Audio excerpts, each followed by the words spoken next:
On behalf of everyone at the Kentucky Lottery, we are so proud to partner again with Simmons College of Kentucky for this virtual lecture series celebrating Black History Month. We're neighbors here in Louisville, located at the entry to Portland, not far from the Simmons campus. Simmons, founded in 1879, is a part of the fabric of our community by helping provide educational opportunities. And we at the Kentucky Lottery also work to serve that purpose. Black history is not just something reserved for February. It's celebrated every day through our friends, our neighbors, and our community that embraces diversity. This rich history embodies what our country strives to be, and this richness and diversity are what makes America and American history so unique. Although most of you probably know that Kentucky Lottery, for our scratch-off tickets or big Powerball jackpots, promoting education and workforce development in Kentucky is at the heart of what we do. 22 years ago, members of the General Assembly in Frankfort dedicated Kentucky Lottery proceeds to funding college scholarship and grant programs. Since then, the largest chunk of our proceeds, now more than $4 billion, with a B, $4 billion, have gone to fund programs to help Kentucky students attend college. These funds pay for the popular Key Scholarship Program as well as the need-based College Access Program. Between these two initiatives, just last year, more than 120 Simmons students were able to use $213,000 to attend Louisville's own HBCU. For the time during which Simmons students have been able to use these dollars, more than 700 students have used nearly $1 million to pursue their degree at Simmons. These are numbers in which we take great pride.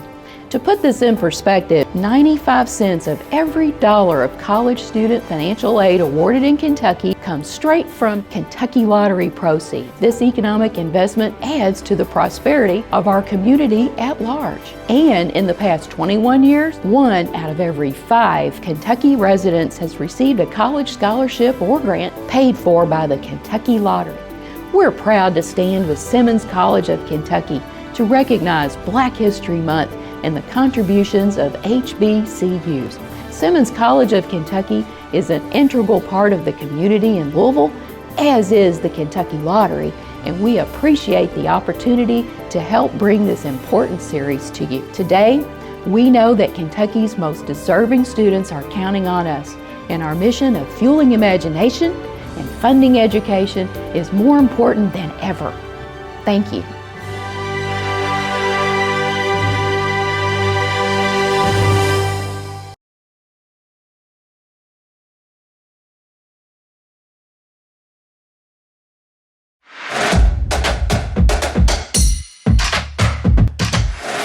We develop leaders.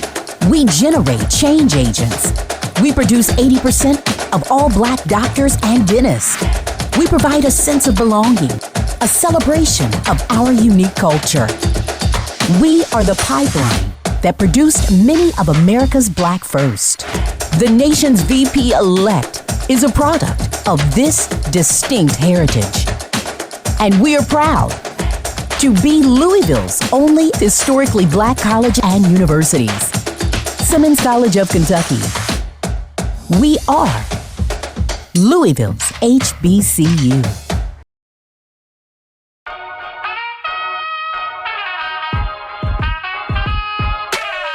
Hello, welcome to the second season of Rise. Our topic for today, Black music footprints from Storyville to Simmons Nation.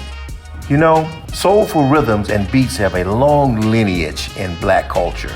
Music is a significant part of our worship, of our celebrations, and of course, our entertainment. For more than 150 years, some of the world's best jazz musicians, opera and gospel singers, composers, and performers have matriculated through HBCUs. And now we journey back to 1920 and focus on a century of Black music footprints and the subsequent legacy of HBCU marching bands.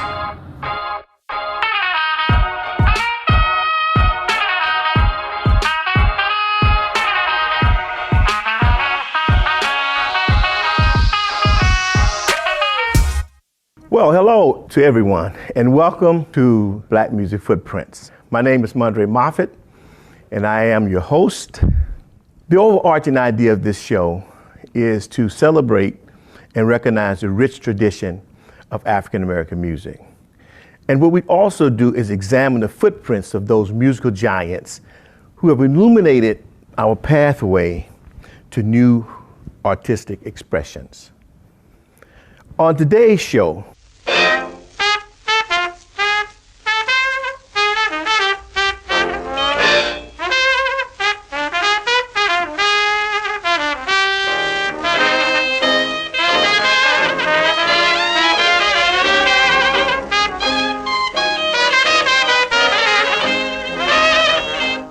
now, to give you some context for the journey, the classic jazz era occurred between the timetable of 1900 to 1930. I think, first of all, the apex for me was what I call the shift from New Orleans style jazz to Chicago style jazz. All you old time queens from New Orleans. The musical shift from New Orleans style jazz to Chicago style jazz in many ways had social, political, and economic implications. After all, it was in 1917 that Storyville, a district in New Orleans where a great number of Black musicians were employed, that district closed down in 1917. And when that happened, the musicians left for Chicago for greater employment opportunity.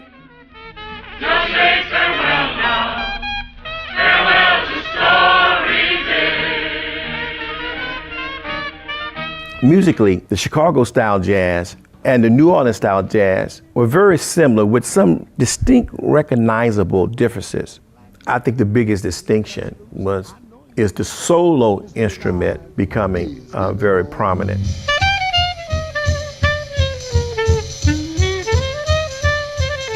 In Chicago, they added the guitar. The guitar, in a sense, replaced the banjo in many of their ensembles. And then also the piano and the saxophone was added in Chicago that brought about more tension in the music. But it was the New Orleans musicians that really made their mark in Chicago. When you listen to the sound of the HBCU band and the marching bands of Storyville and early New Orleans, the foundation to that music is what? The tuba.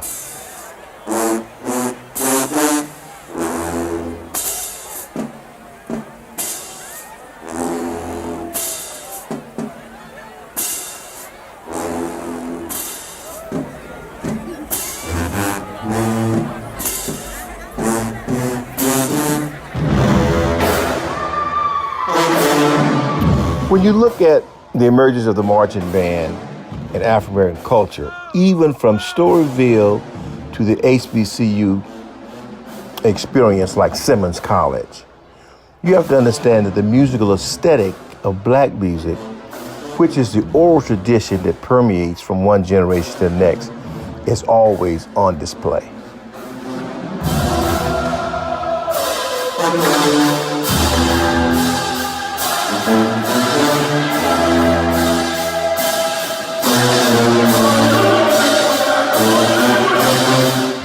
So we come to the stage where we have to recognize and deal with trumpeter, vocalist, actor, political activist. Good evening, ladies and gentlemen. I'm Mr. Armstrong. What Louis Armstrong did in the 1920s were quite very revolutionary. He took his voice and made his voice an instrument and improvised with his voice using no text, but just voice to express his emotion. And it was called scat singing.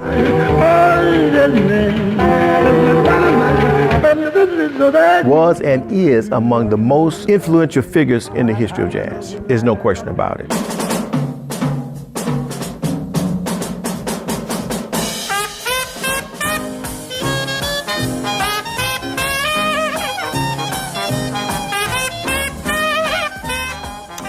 It is absolutely amazing to realize that marching bands occupy a sacred space in our communities.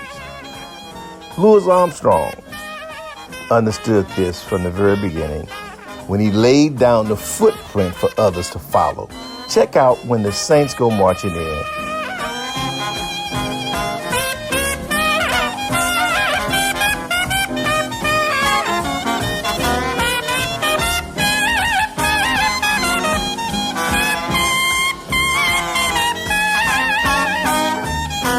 Come on, folks, everybody sing.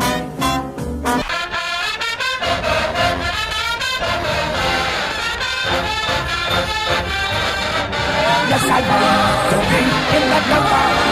I'm in the Saints school. Sing it. I'm in the Saints school. I'm in the Saints school. Yes, I want to be in the number.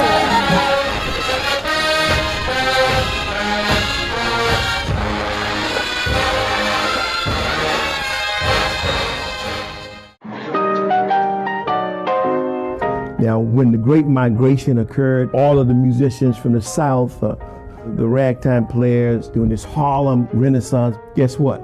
Fats Waller was already there. No one to talk with, all by myself. No one to walk with, but I'm happy on the shelf.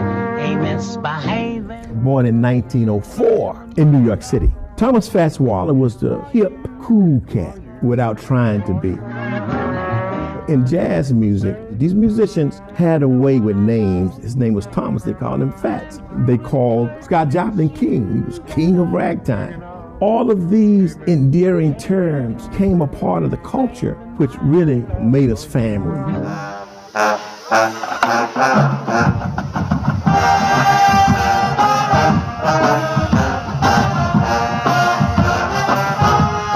Fats Waller, his swag, his coolness, often imitated, never really duplicated. But great HBCU marching bands are marching in his footsteps.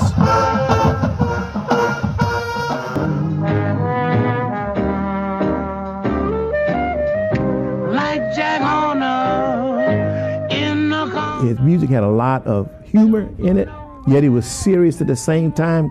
A sort of paradox in a way, similar to what African Americans were going through at the time with Jim and Jane Crow. You get that. all my love for you.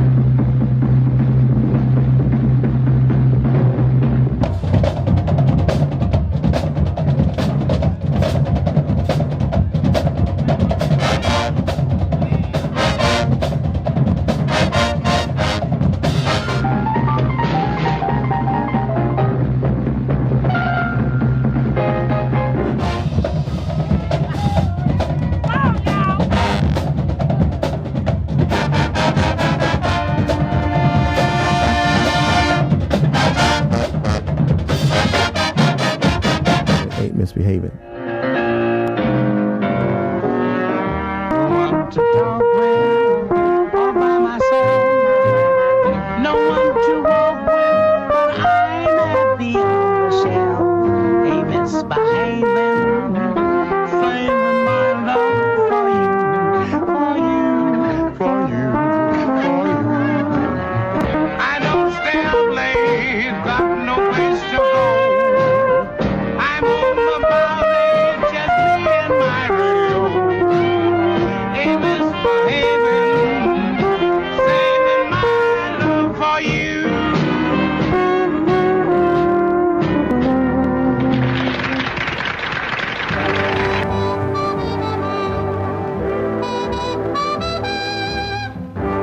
On today's show, the Jazz Orchestra.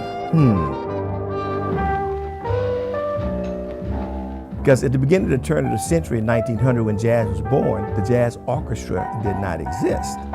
And the reason the jazz orchestra came into existence because the idea of composers writing large pieces of music and orchestrations, which demanded a new kind of expression, demanded a new kind of instrument, the instrument of the jazz orchestra. Some of you might be asking, well, what is the jazz orchestra? Because many think, when you say orchestra, many think of the European Classical Symphony. No, not at all. The jazz orchestra is a colorful group of instruments in African American music that comprise 4 saxophones, 3 trombones, 3 trumpets, and a complete rhythm section with bass, drums, piano, and guitar.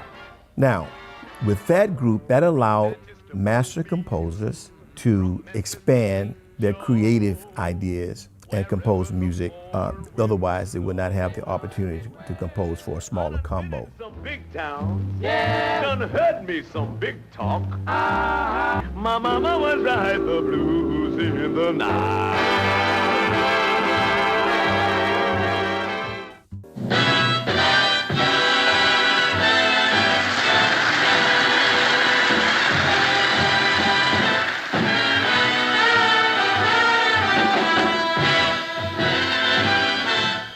Check out the drum majors.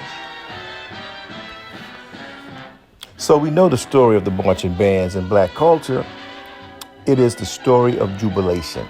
It doesn't matter if it's coming from Skip, James, or if it's coming from the Tennessee State aristocrat of bands. We can feel the joy and this gladness on the yards and in the fields of these great institutions.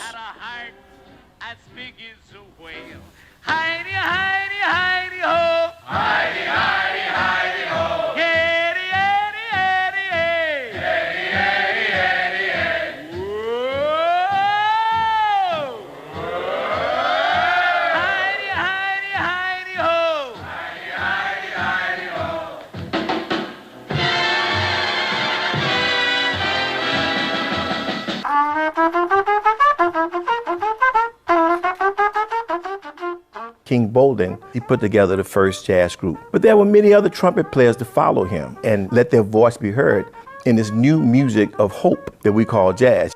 For 3 decades, the trumpet was king, and no one thought of anything less until the emergence of the tenor saxophone.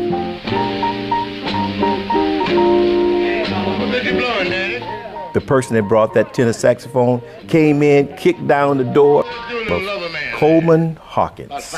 They call him the Hawk.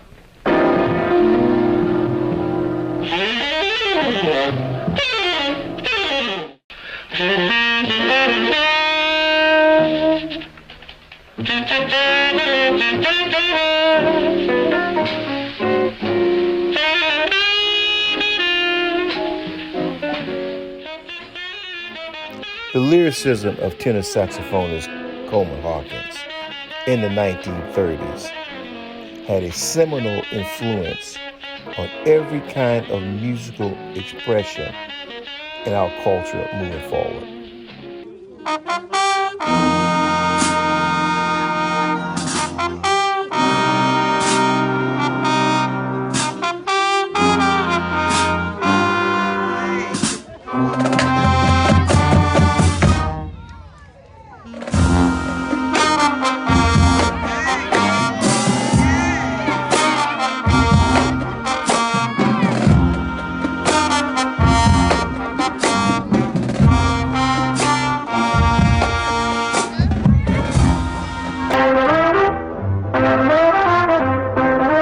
The bombshell in the 1940s. There was such a diverse musical genres of African American music that was just so different. First of all, there was rhythm and blues. Walking with my baby, she got great big feet. She long, lean, and lank, and Rhythm and blues made famous because of tenor saxophonist Louis Jordan. Crazy about that woman, 'cause Caledonia is her name.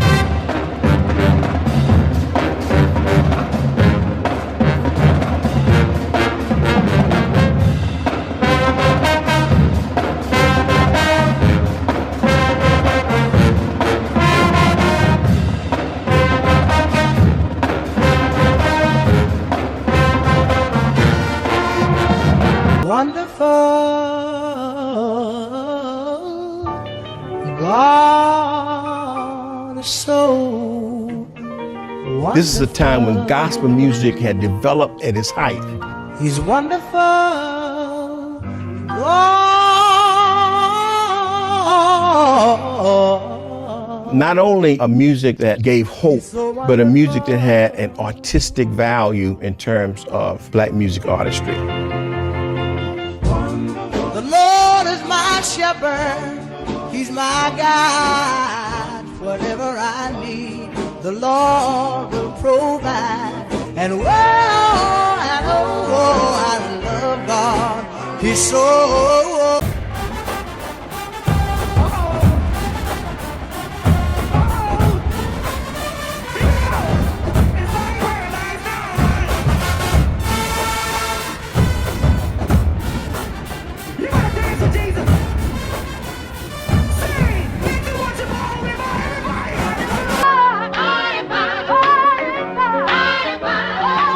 Then, also at the same time, you had a camp meeting going on in Minton's Playhouse in Harlem.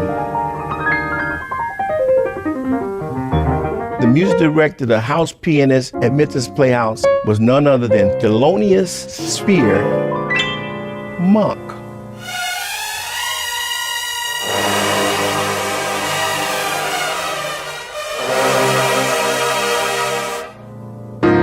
It is said that Thelonious Monk is the first modern piano player.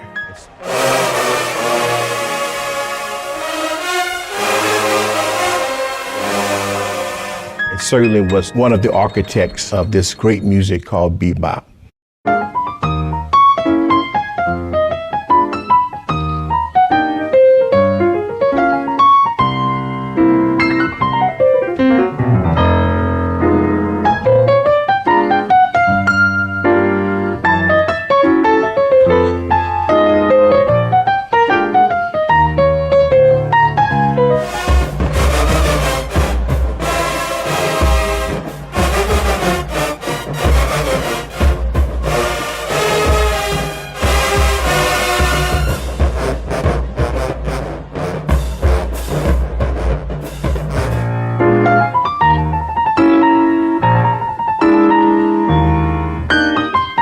Minton's Playhouse was not only just a place where musicians played, it was a jam session where musicians were able to grow and educate themselves on this music, certainly an institution of higher learning.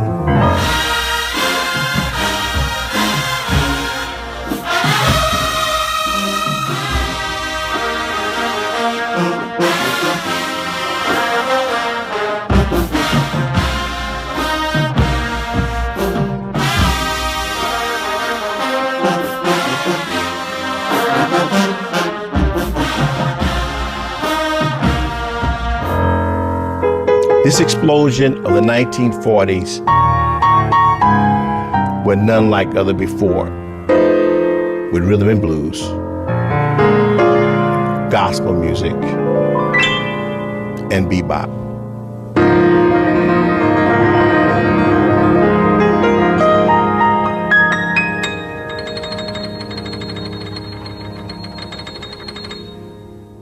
It started in Harlem in the jam sessions, advanced improvisation, and there was no one better than Dizzy Gillespie and Charlie Parker.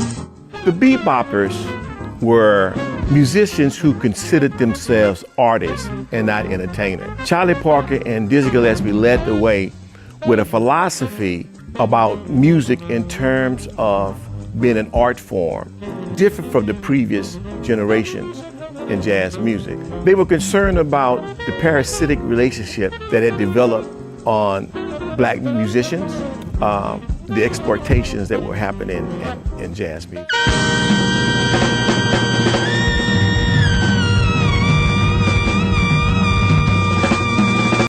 In a turbulent time of the 1960s, we know that we had the Vietnam War, we had the assassination of many of our leaders, including Dr. King, Malcolm X.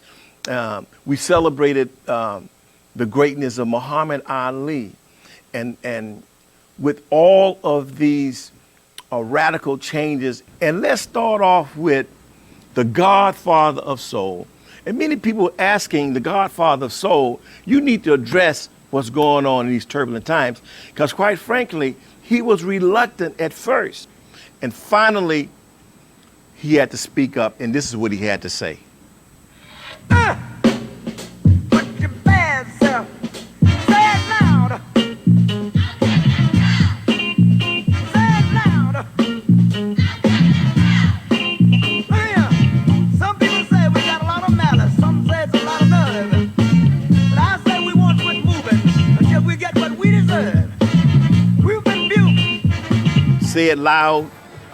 Oh, I just love it because he started off and said, I'd like for everybody to just say that word, with your bad self. Talking about the greatness of a people. Say it loud. I'm black and I'm proud. Unapologetically, I'm black and I'm proud. And that provided very much a theme for the civil rights movement. The Godfather of Soul, Mr. J.B., James Brown.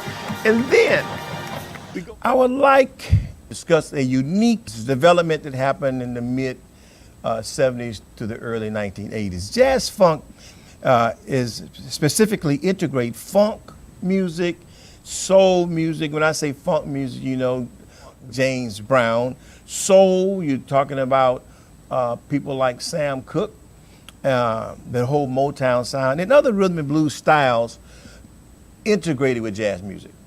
My mentor and good friend, one of the first jazz funk songs to come into existence.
Great Stevie Wonder, need I say more?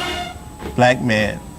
And you know, I was just reflecting on the fact that this is the guy who added so much culturally and historically and aesthetically, musically speaking, to our culture.